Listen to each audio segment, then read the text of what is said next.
Lux presents Hollywood.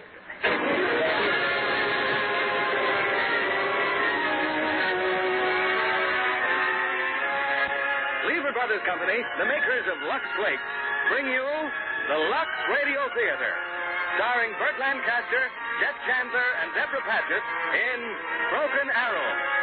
Ladies and gentlemen, your producer, Mr. William Keighley.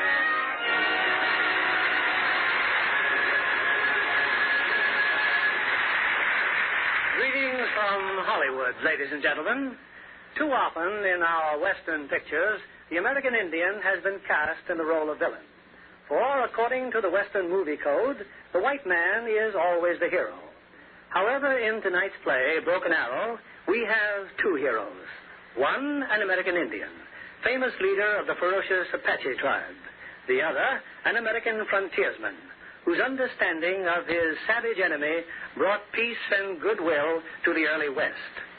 As the stars of this current screen success from the 20th Century Fox Studios, we have Burt Lancaster, who was kind enough to step in and play the role when James Stewart suddenly became ill. Co-starring is Jeff Chandler, who, by the way, is a special favorite of ours, because when he was a supporting actor in this theater, we knew it was just a matter of time till Hollywood claimed him. And for romance, we have adorable little Debra Paget, whom we first welcomed to this stage as a starlet. And as a starlet, Debra told us how much she relied on Lux Flakes to maintain her personal wardrobe. Lux Flakes are always a favorite of stars and their studios because of the gentle, protective care they give. Now, Broken Arrow, starring Burt Lancaster as Tom Jeffords, Jeff Chandler as Cochise, and Debra Paget as Sonseeahray.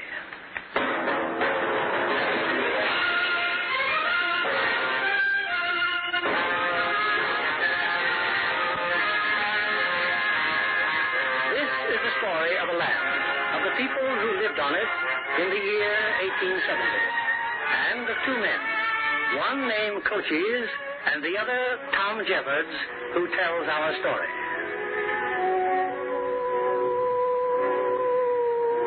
Cochise was an Indian leader of the Cherokee Apache tribe. What I have to tell happened just as you'll hear it. The only change will be that when the Apache speak, they will speak our language.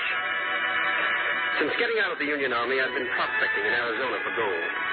One day I got word from a new colonel who had arrived in Tucson and said he wanted to see me. I was passing through the mountain country when I saw some buzzards circling in the sky. Well, I figured it was a red deer, a rabbit maybe, or a snake. Only it wasn't a deer, not a rabbit either. His kind was more dangerous than a snake. He was an Apache. An Apache boy.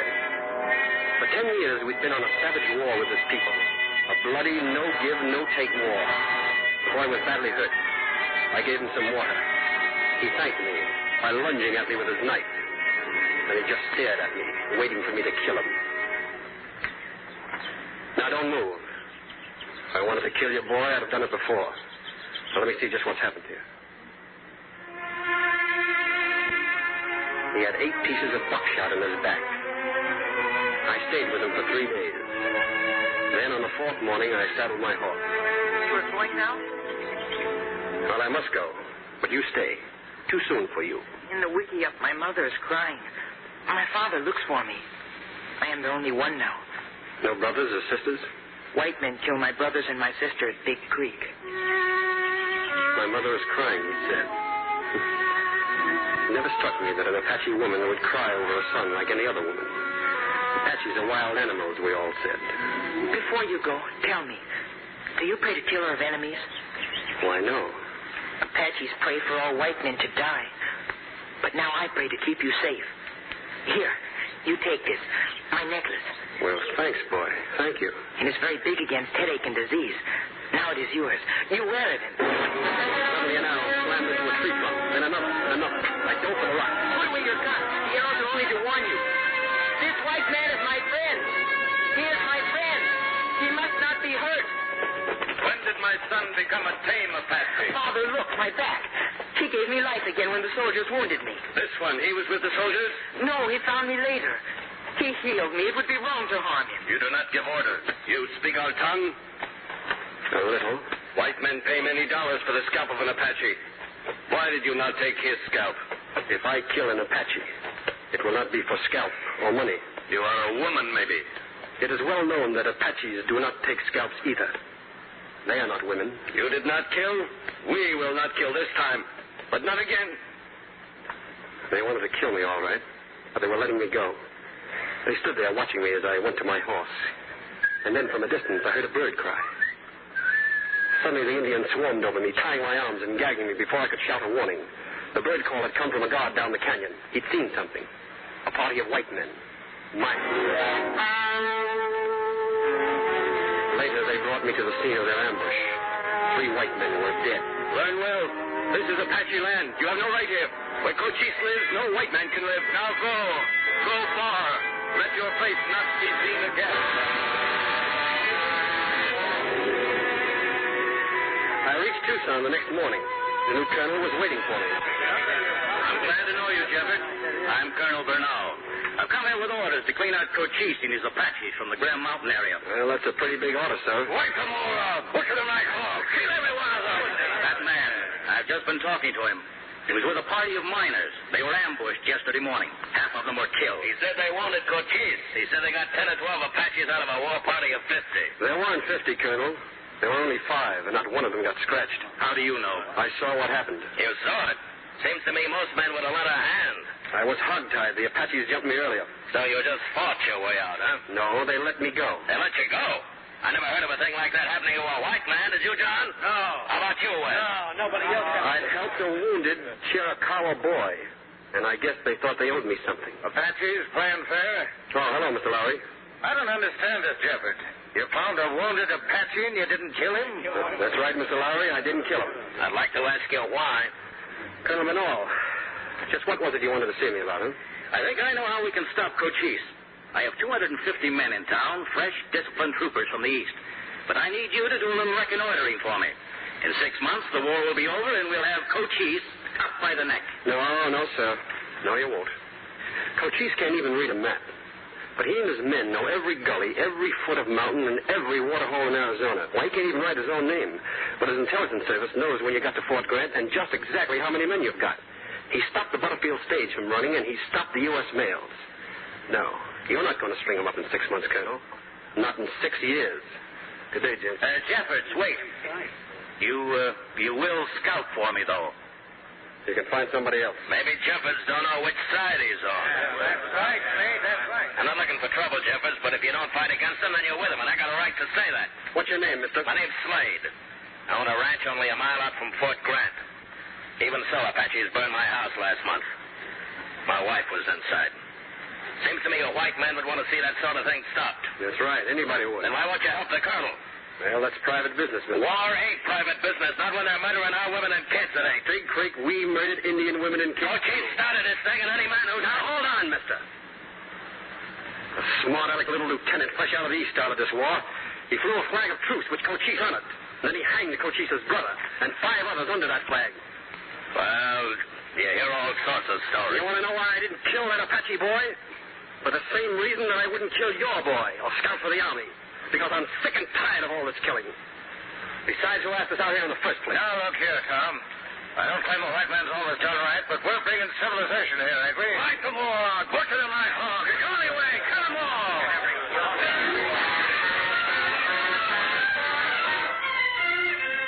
Well, I had one good friend in town, Milt Duffield. Milt ran the mail depot. I wanted to see Milt, and I wanted to see a man who worked for him.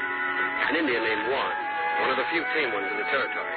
Well, you turned the colonel down, Tom. Well, it's up to you, I guess. Yes, Milt, I guess it is. Meantime, no eastern mails come in or gone out of here for 7 weeks now. I know. But maybe there's a way to get it through. A new route? No, same old route. But Juan, I got some work for you. Not much work here anymore. Well, if you want to earn some money, I'd like to hire you for, say a moon, maybe. I want you to teach me to speak Apache good. I want you to learn me about Apache spirits, about Apache ways. No white man has to learn these things. Why you? I want to speak to Cochise. You crazy? I tell you, Milt, I'm sick and tired of having people like Slade and Lowry asking me which side I'm on. I'll be willing to take a chance up in Cochise's territory to look for gold.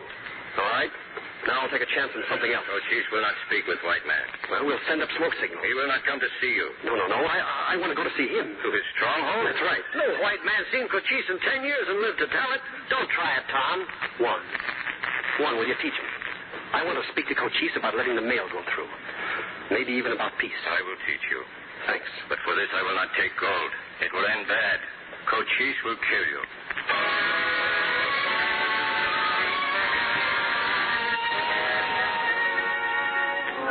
From Juan, I learned all he could teach me about Cochise and the people he ruled. Then came the day when Juan rode with me out of Tucson. At the fringe of the canyon country, we built a fire and made a smoke signal. Smoke says that you are coming into the land of the Apaches in peace.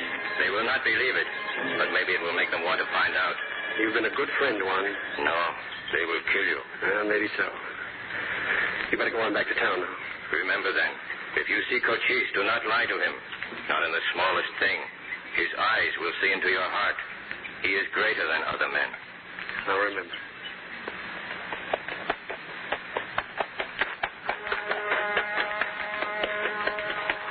So I started into the canyons. I never felt so lonely or so dog-scared in my life. There wasn't a sign of an Apache. But I knew that the smoke signal had been seen, and not a movement I made went unwatched. For 3 days, I climbed higher into the mountains. Every sound, the rowing of a stone, the call of a bird, or the coyotes at night. Maybe this would be the last sound I'd hear. I kept my hands visible, away from my weapons. I tried to look at ease. And then I saw the Apache village. Great stone flags guarding the approaches in the forest beyond. I rode by the sentinel rocks, and suddenly out of nowhere, the trail behind me became alive with Indians. And far ahead, I saw them pouring out of the wickiup, their rifles in their hands. No one said a word. When they surrounded me, they stopped my horse. Finally, one of them spoke. Get off the horse. You. We have met before. Before we let you live. You are a fool. I have come to speak to Cochise. Even a fool knows that he respects truth, as he respects bravery. Take his weapon. I hand them to you. I will want them when I leave. How do you know you will leave here alive? I am Cochise. Speak. When the Indian wishes to signal his brother, he does so by smoke signs. This is the white man's signal. This in my hand. This is a letter.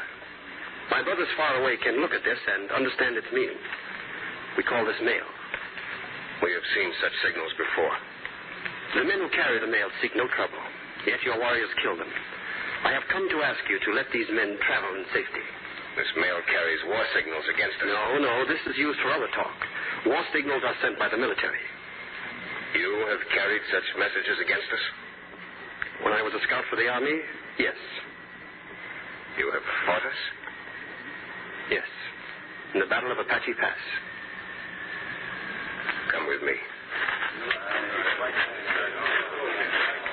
I could hear the click of their rifles as Cochise led me through the angry files of his people. He said nothing until he entered his wickiup and sat down. I am the leader of my people. We fight for our land against Americans who try to take it from us. You give me no reason why I should not kill American mail riders. And kill you, too. Mail riders do your people no harm. There were Apaches who did your people no harm. They were hanged. One was my brother. My people have done yours great wrong.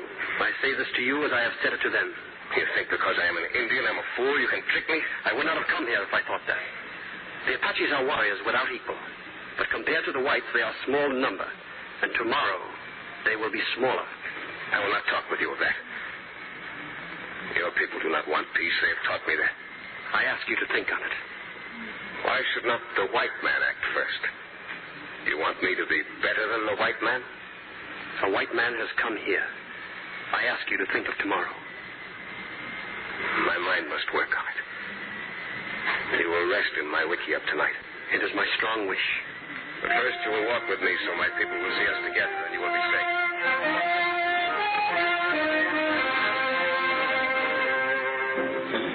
With the coming of darkness, some of the Indians started a chant, a song of some kind. And then around the fires I could see the dancers approaching, warriors in full paint with masks and costumes, like nothing I had seen or heard about before. This is a spirit dance. The spirits of good and evil. I think that this must be the dance that comes before the sunrise ceremony for a young girl. Yes, you are very different from other whites.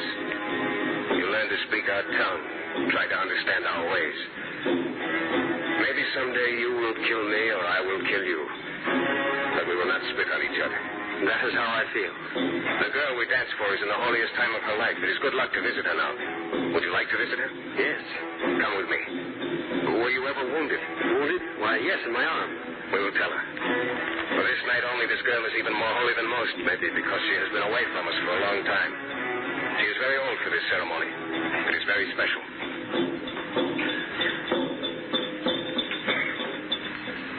There was a faint light in the wickiup, the glow from the fires. She sat there alone, her eyes closed, young, beautiful. Before her, even Cochise was humble. White-painted lady, I have old wounds. I hold out my hands before you. Each scar is a mark of love for your people. The path of your people is stretched long behind you. And you are the head. And you are the heart. And you are the blood. Killer of enemies is your father, and you are his son. You will be well. I have brought someone with me. Then he is welcome. He has an old arm wound. Give me your arm. Does it hurt you? Sometimes. It will never hurt again. Your life will be long. The good things will be yours. The sun will shine for you. We stood there in the silence for a moment. Then Cochise led me out again. At such a time as this, she sees and knows many things. What is her name? Sonseeahray. Sonseeahray. Morning Star. Yes, Morning Star.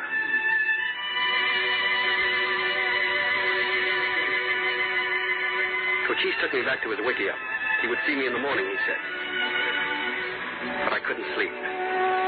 Even long after the drums and the dances were finished. I lay there thinking. Cochise, the savage. Cochise, the killer. Cochise, as strong and as wise as any man I'd ever known. And then he faded from my mind. And in this place I saw a girl. The girl, Sonseeahray.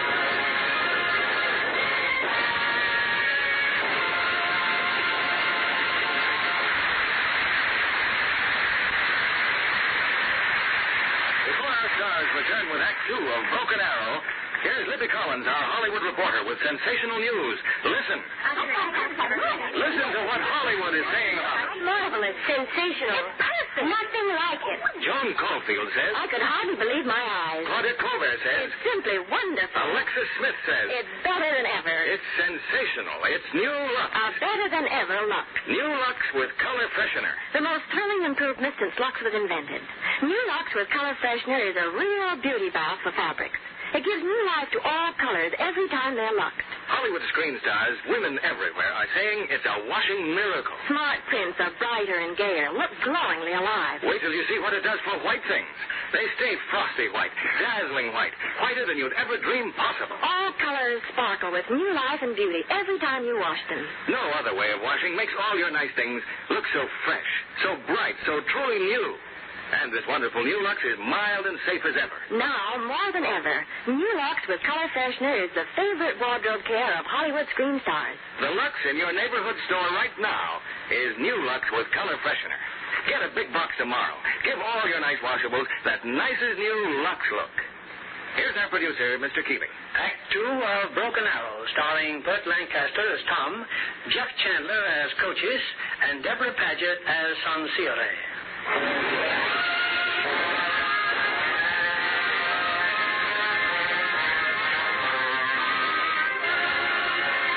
next morning, I found myself free to come and go through the village. I walked to the stream to wash, but I discovered I wasn't alone there.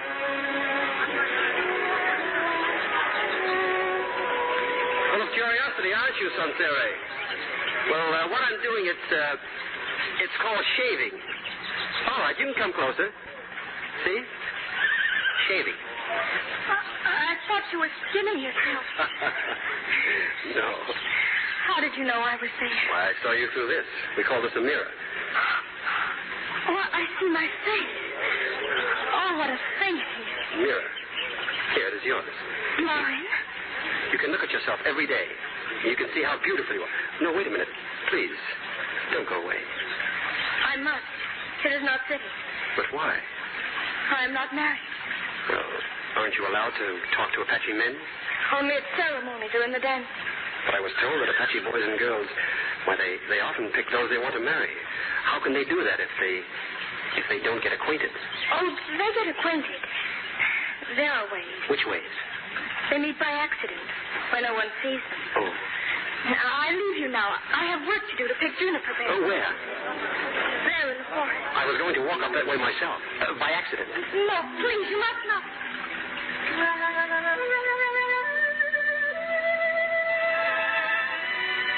You told me not to follow you, but I had to. I don't know when I may see you again. When do you leave? Cochise said he would talk to me soon. Will you come back? I hope so. I want to. It's important to me. Why? May I speak truly? From my heart? It will be all right. All my life I've been mostly alone. I wanted it that way. But when I saw you last night and you touched me and you prayed for me, I felt bad being alone. I knew that I needed to see you before I left, so that I could find out if it was the same as it was then. Is it the same? Yes. Now when I go away, I will be lonely for someone. For the first time in my life. I think maybe I, too, will be. You will be what? Cochise. Cochise is here. She ran off. I waited for Cochise. But whatever he was thinking, he made no mention of Sonseeahray. I have decided about the mail. You have kept your word. If I let the mail riders go in safety, but no one else, there will be little loss. It will show the whites what power the Apache has. The idea makes me laugh a little. It is a good step. The seed is small, but maybe the tree will grow big.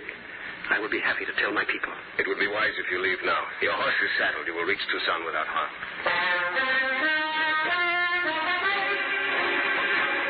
It was big news that I took back to Tucson. Big enough to bring out quite a crowd in front of Milt Duffield's mail office. You're trying to tell us, Jeffords, you saw Cochise himself? That's right, Mr. Slade, I did. Gave me his word he'll let the mail riders through. What's that worth? The word of an Apache murder. Well, while you were up there with him, his fighters attacked the wagon train just 40 miles east of here. Killed every person in it. Cochise never said anything about calling off the war. He just said that the mail could go through. Well, if you're so full of faith in the word of an Apache, will you lay a little bet on it? You name it, Mr. Lowry. $300 that 5 mail riders in succession leave here and that 5 come back? You've got a bet, Mr. Lowry. Hey, you heard him, gents. Mail routes guaranteed safe for Tom Jeffords and his pal Cochise. Now, who writes first? Not we. What's the matter, no volunteers? Looks like you'll have to go yourself, Jeffords. All right, Slade, I will. No, no, you won't. That won't prove a thing. I'll go. That'll prove something. You better think it over, Milt. Milt's your friend, Jeffords. You gonna let him go out there and be butchered? When can you leave, Milt? I'll leave right now. Thanks. Well,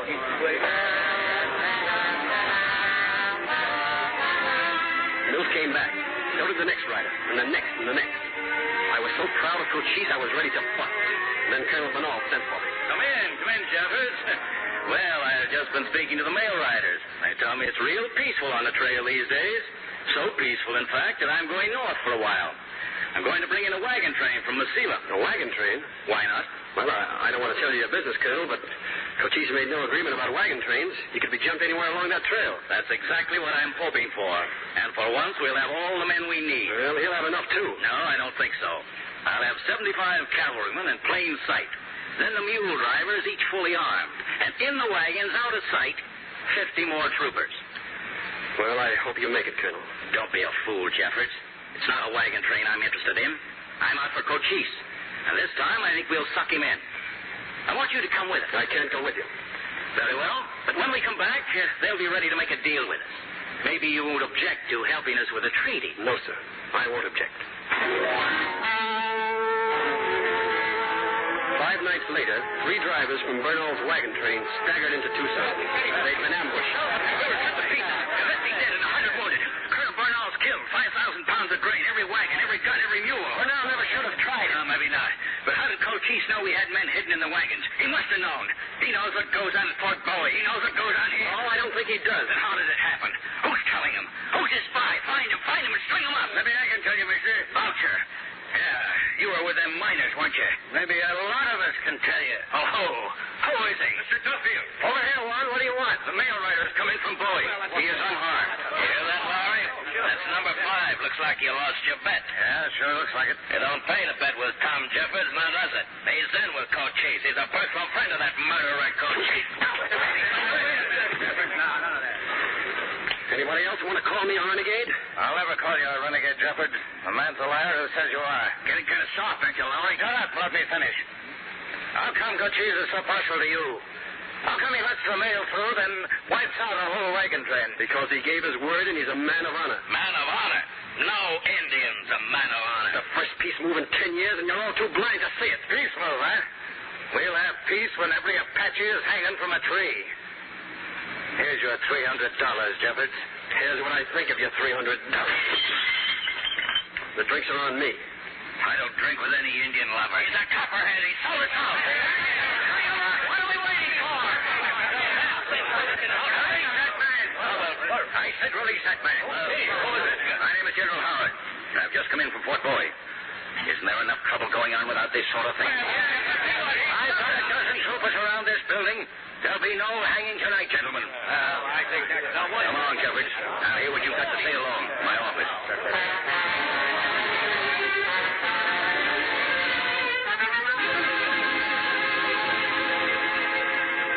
Then when the mail rider got through tonight, why, they were all sure I'd sold them out. Well, that's the story.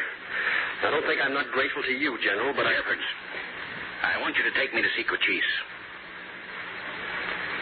Why do you want to see him? If I can, to make a treaty of peace. Who sent you here? The President of the United States, with full power to make a fair treaty. Yeah, to be changed later. Any treaty I make will stand. I warn you, General. I'm not going to sell Cochise down the river. Now, what's your idea of a fair peace? Suppose you tell me. All right, I will tell you. Equality. The Apaches are a free people. They have a right to stay free on their own land, with no soldiers on it. What else? Well, you can talk the rest over with Cochise. Then you take me to see him? You'll go alone, without troops. Is that the best way? That's the only way. Then I'll go alone.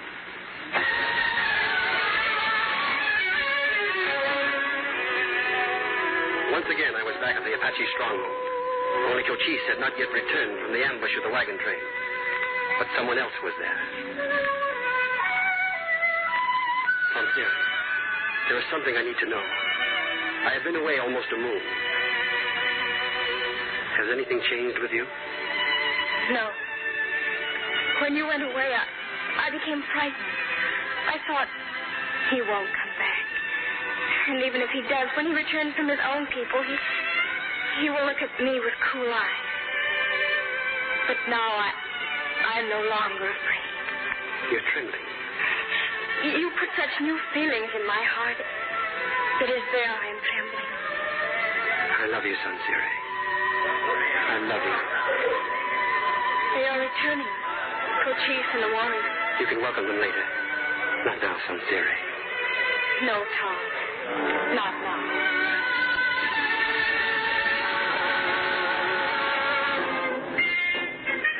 This is the warriors' return. Let it be told in our campfires how the Chiricahuas fought, how the great Cochise led us.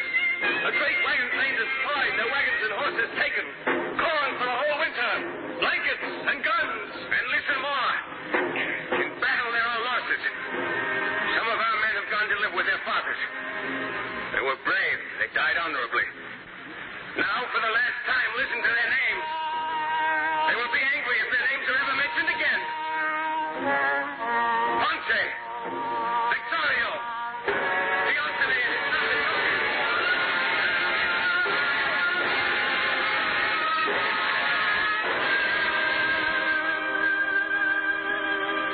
So I have come to you again, Cochise.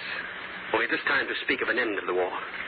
This man you call General Howard, if I make a peace with him, a bigger general will throw it away. No, he speaks for the chief of all Americans. There is no one greater. How do I know they will keep the peace? How do they know you will keep it? My word is my life. I do not break it. I know that, but they do not. You trust me, Cochise. There are Americans that I trust, but there are Indians that I would not. Cochise. There are Americans that I trust, but there are Indians that I would not trust. Me too. I would talk now of other things. It is good. Then listen. All evening, my friend, your eyes have gone to the maiden Sonseeahray. I'm glad you speak of her. I want her for my wife. I will do all the things expected of a husband here. So? And where will you live? Here? There will always be Apaches who have suffered from white men who will hate you for it. Tucson, maybe? Will there not always be white men who will hate your wife because of the color of her skin? You'll go far away then in new places. But your eyes will never see anything. Always they will turn toward home. And Sonseeahray. They will look at her as at a strange animal. I ask you to think on it. I have thought of nothing else for a moon. Sonseeahray is young. She does not know. Besides, I have listened to her mother. She will refuse you. I'll take her away from here. She'll go with me, too. She will not refuse. I make a joke. Always the girl's mother is a good joke. Then I can marry her? Bring 3 horses and saddles to her parents. I'll bring them back from Tucson with me. No, you will let me give them for you. Oh, no. They're almost yours anyway. They came from your people. I want to do this for you, my friend. And a marriage. Now? Not now. First, you go back to Tucson. Look into the heart of this general. Do not bring him back unless you are sure of him. Tomorrow I will send out runners. Apaches from all tribes will come here. To talk of peace is a big thing. I cannot decide it alone. That is not expected. And remember, I make no promises.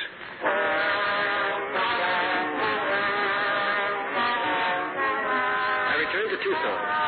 For a solid week, I studied and I questioned General Howard. By the time I brought him back to Cochise, I knew he could be trusted. I prayed that a decent peace would come from the meeting of these 2 men.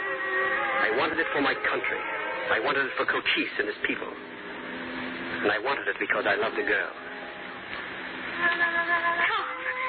Tom, you are back. But it is not permitted to visit me. Cochise will allow it, for a short time only. Cochise, he is in council? Yes. Soon he will send for me to join them. But not now. No, not now. My mother is in the wickiup. We will sit out here. Closer. No, not close. We must not even touch our hands. I have been very busy these days. I prepare my clothes for the wedding. I must build a special wickiup for our honeymoon across the lake, away from everybody. In all this, my mother helps me and teaches me. And I try to do as I think she did when she was a girl. She couldn't have done it neater. What is that? What does it mean? Oh, that's something that the Americans say. It means that I love you and I'll honor your parents. But most of all, it means that I love you. The American, he is wanted now. Always when we are alone. We are never alone. Cochise. I think he plans it that way. Big joke.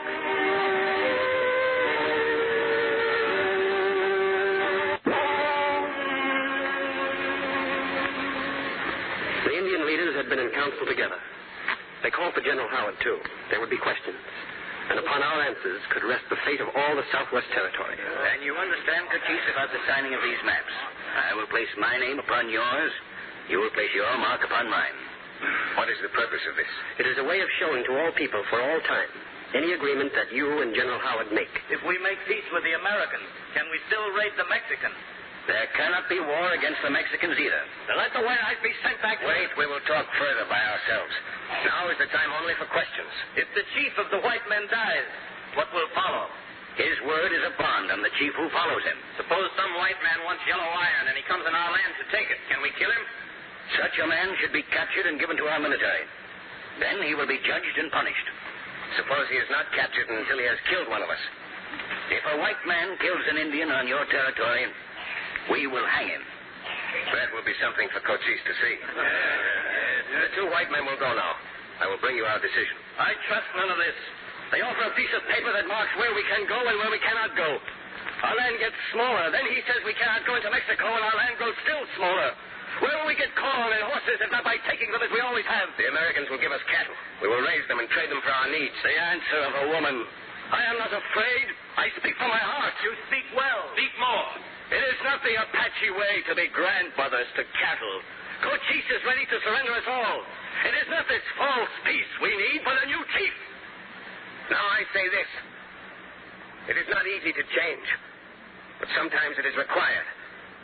The Americans are growing stronger while we grow weaker. If a big wind comes, a tree must bend or be lifted out by its roots. And I say this also. I will make a test of this peace, a test of 3 moons. I take one of my arrows. I break the arrow. I will try the way of peace. Those who stay with me must keep my word. Let all others walk away. I walk away. I walk away. I walk away. I walk away. Who else comes? Who else? Who else? Take your women, your children, your horses, your weapons. Leave our territory. I leave you my name also. Now I am ashamed to be a Chiricahua.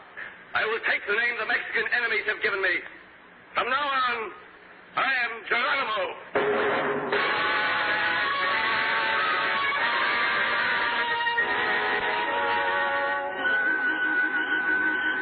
I'm worried, General. They're taking a long time. Too long. Meanwhile, I find this food delicious. What meat is it? Pony. In your honor, sir. Pony? Now, what kind of meat is that? A pony is a small horse, General. Oh. A small horse. The council is ended. We will try this peace. But there must be a time for testing. 3 moons. And why is it needed? The white man has not shown in the past that he will keep a peace. A 3-month armistice. Well, maybe it's a good idea. I have placed a stone before my wickiup. For every day without war, there will be another stone. When 3 moons have passed, the pile will be high. Then we will place a white flag upon it, and there will be peace. My heart is glad, Cochise. I am not yet glad. To talk of peace is not hard. To live it is very hard. I will wait 3 moons to be glad.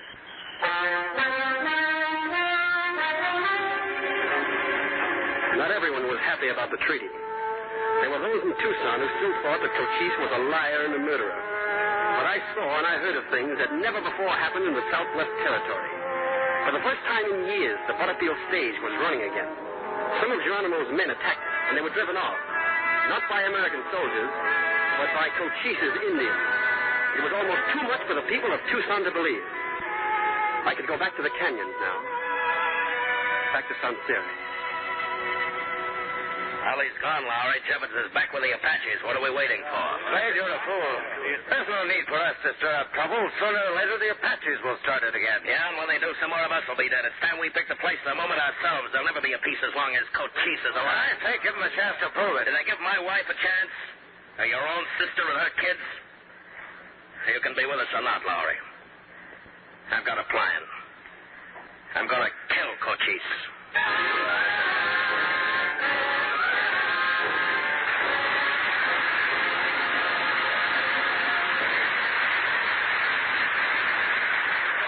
Tonight, I have chosen 2 guests to share the spotlight. My first is Hollywood-born Kathleen Hughes, who won a contract at 20th Century Fox without the knowledge or help of her uncle, F.U. Herbert, the famous writer. Our second is a glamorous new star, but more of that later. Kathleen, I understand that your first screen role was on location. That's right, Mr. Keeley, in Nevada. It was the first time I'd ever been out of California. And would you like to travel? Oh, yes. I want especially to visit England. Maybe if I were a star, I might even be presented to the King and Queen, as Irene Dunn was when she made the mudlark there. Well, we'll all have a chance to see her superb characterization of Queen Victoria soon. The big charity premiere on January 30th at the Chinese Theatre will be Hollywood's most spectacular in years. I wouldn't miss the mudlark for the world. And tonight, I have news of another premiere. New Lux with Color Freshener. A better-than-ever Lux that is winning new fame at leading Hollywood studios and in the homes of Hollywood's most glamorous screen personalities. It's really terrific. You know, when I was on location in Reno, the first thing I did was to buy a box of the new Lux. I used it for my lingerie again and again, and the colors stayed so bright and so fresh, I thought I was dreaming. It's the most sensational improvement in Lux ever made. All colors look brighter, gayer, more sparkling than ever before. Smart prints come alive, look sharper, clearer. And whites, never have you seen white things look so dazzling every time you wash them. Yes, I call it a real beauty bath for colors. Hollywood's most glamorous screen stars agree with you, Kathleen. No other way of washing keeps lovely colors so bright, white so white, and as mild and safe as ever. Ladies, why don't you try new Lux with color freshener for your pastel slips and nighties, your white blouses, your gay printed dresses. See them glow with new beauty every time you wash them. If you're already a Lux fan, you'll discover new Lux with color freshener is more wonderful than ever. Get a big box tomorrow. Give all your washables that nicest new Lux look. Thank you for coming tonight, Kathleen Hughes. We pause now for station identification. This is CBS, the Columbia Broadcasting System.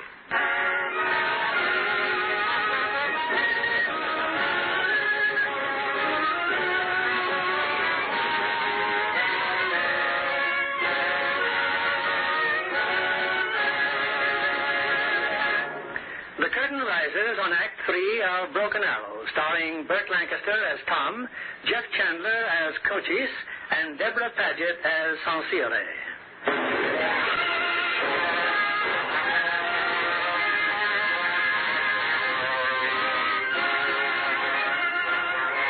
The day had come for my marriage to Sonseeahray.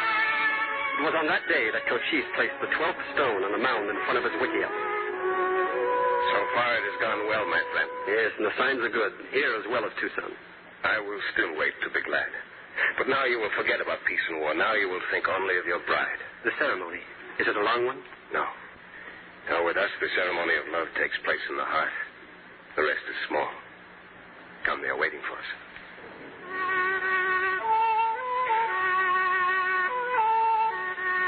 Let the woman who's to marry come here. I am here. Let the man who's to marry take his place beside her. The woman's left hand, the man's right hand. With my knife, I bring a drop of blood from each. And with this cord, I bind your hands together. Now you will kneel down upon the earth. Now your blood mixes. Now for you there is no storm.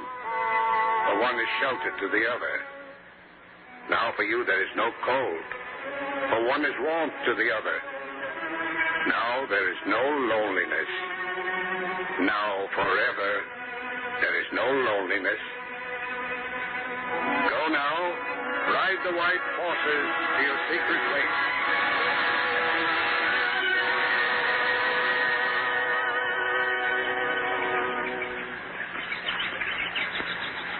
Look at you. The sun is high and still you sleep. No, not asleep. Just quiet because I'm so happy. I'm afraid if I open my mouth, my happiness will rush out into a funny noise like, Yahoo!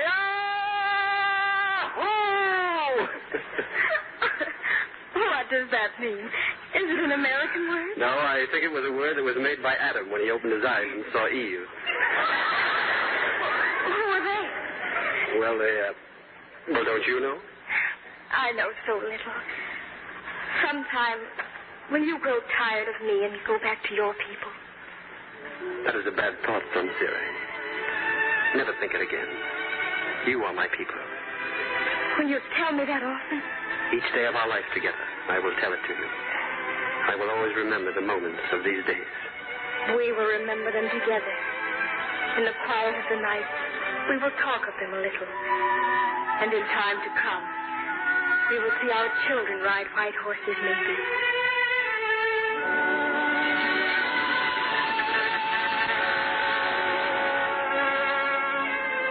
When we returned to the village, I saw that the pile of stones had grown higher still. There is still peace in the land, tall one. But your men, so many of them seem to have disappeared. I have sent them out. From now on, we will protect all whites leaving Tucson and Fort Bowie. Also, we guard Apache Pass. If this peace does not hold, let it be the whites who break it. Now, where is your woman? In the wickiup, I think you will get her. Then we will walk into the canyons. I think I will teach you how to use the bow and arrow. Well, what's so hard about shooting a bow and arrow? Nothing, my friend. I think even you can learn. Cochise. He misses again. What sort of man did I marry? Never mind, girl. By the time he is a grown man, he will know how. Now, you just take it easy. Where's another one of these arrows? This is ridiculous. I bring a stranger. Who's that? One of my men. What stranger? Bring him here. I find him in the canyon. He carries this gun. Why, that's Ben Slade's boy. I know this boy, Cochise. Then you will talk to him. It's all right, Bob. Come on up. Your name's Slade, isn't it? That's right, Mr. Jeffords. I've sure been praying you'd be around here. Well, now, nobody's going to hurt you. What happened? You lose your way? Well, no, sir, not exactly. You were the one who said these Apaches wanted peace. I don't call it peaceful when they go right on stealing. Well, what got stolen? 2 young colts of mine. Beauties. Swiped by Apaches the night before last. I've been tracking them in the canyon when this redskin jumped me. None of my people took them. The boy lied. I know his father. He's one of the worst haters of the Apaches. If we can show that he's wrong, it will be a good thing. People will hear about it. Maybe you still have some men like Geronimo. Maybe they talk your way with their tongues, but not with their hearts. You speak wisely. I will see these horse signs. Sonseeahray, maybe you better go back to the village. No, Tom. Please let me go with you. All right, if you want to. All right, Bob, now, you take us down there and show us these tracks, huh? Not much further, Mr. Jeffords. You'll see him playing just the other side of the creek. Whose horse is that over there? Yours, huh? Yes, sir. That's the mare. I was riding her. Is it all right if I get her now? Sure, go ahead. You call the boy Bunk. Is that his name? No, that's just to be friendly. If you'll come down this way, you'll see the tracks real good. Why does he mount the horse? I don't know. Hey, come back here. I'm in the clear. Go ahead. Start shooting. Look on the clock.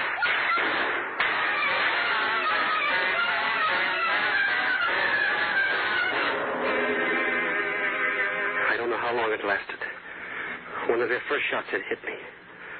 When I came to, I was alone. And then I saw something lying on the rocks below me. I got to my feet. The haze disappeared. Sonseeahray. No. God in heaven. No.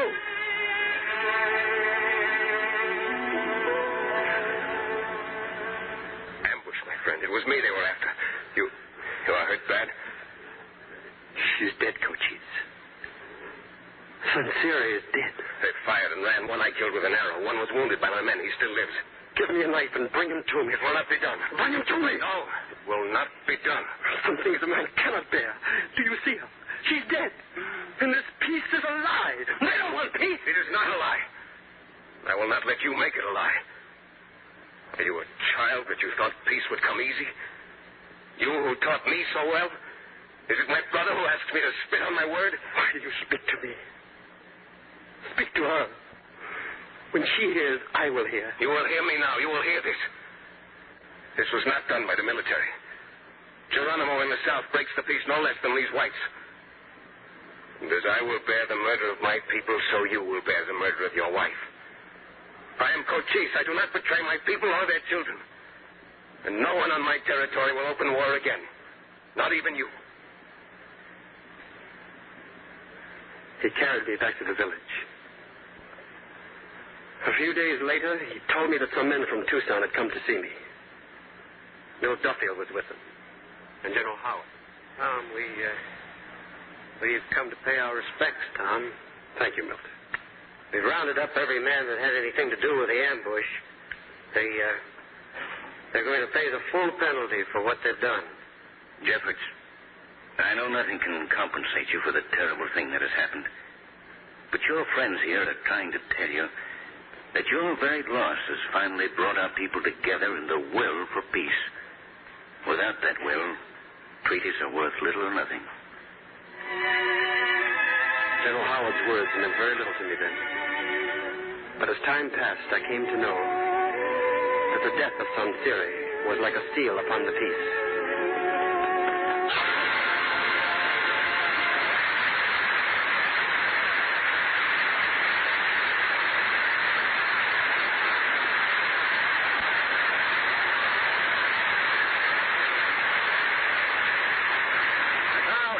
Collins, our Hollywood reporter, with the Lux movie news of the week. I'm practically bursting with news tonight, John.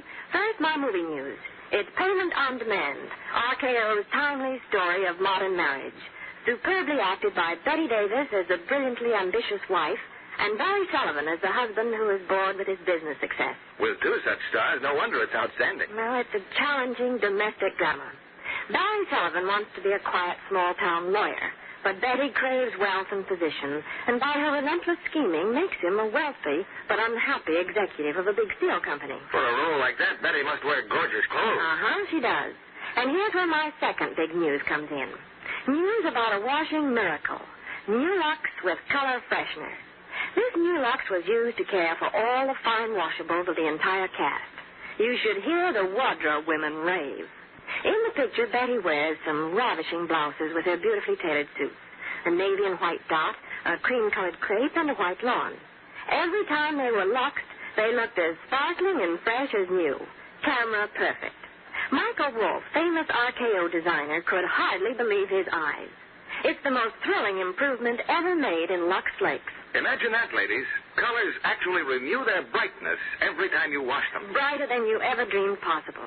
Prints come alive as never before. Look so gay and exciting, they're positively breathtaking. And white stays cloud white.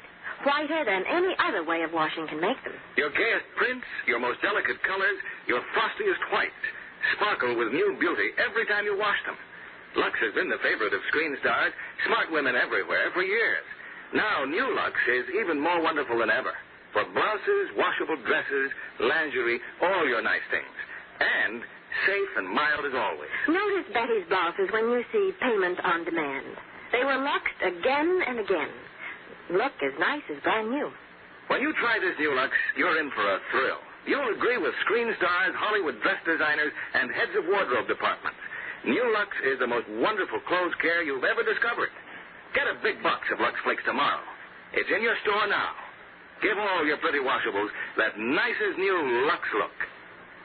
Now, here's Mr. Keeley with our stars. And here they are, Burt Lancaster, Jeff Chandler, and Debra Paget for a special curtain call. Burt, we want to doubly thank you for stepping in at the crucial moment when Jimmy Stewart was taken ill. You were wonderful, Burt. I was glad to...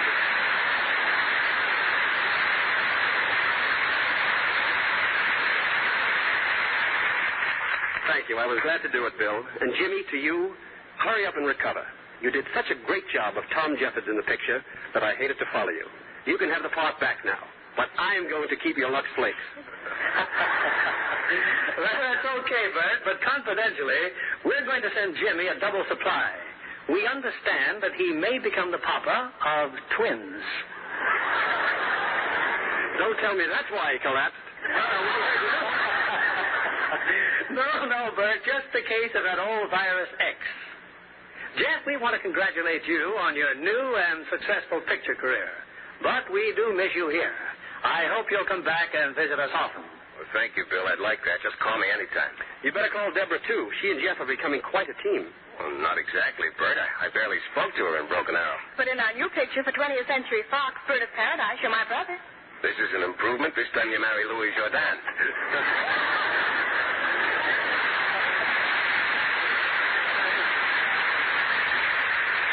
Well, Jeff, there's no reason why we handsome fellows shouldn't always win the girl.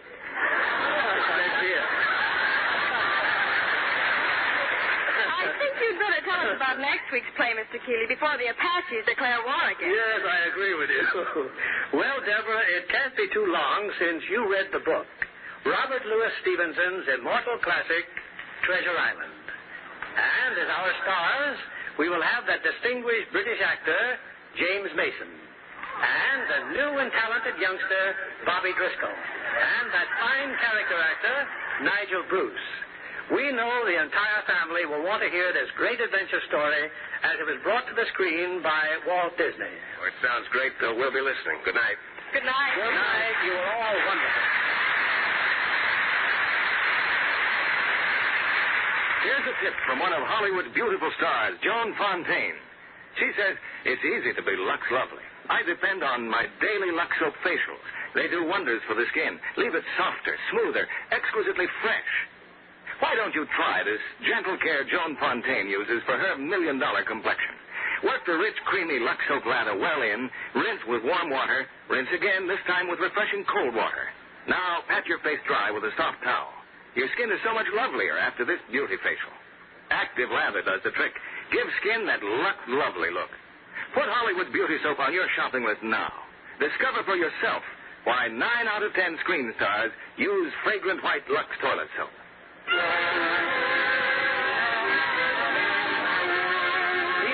Company, the makers of Lux Flakes, join me in inviting you to be with us again next Monday evening when the Lux Radio Theatre presents James Mason, Bobby Driscoll, and Nigel Bruce in Treasure Island. This is William Keeley saying good night to you from Hollywood.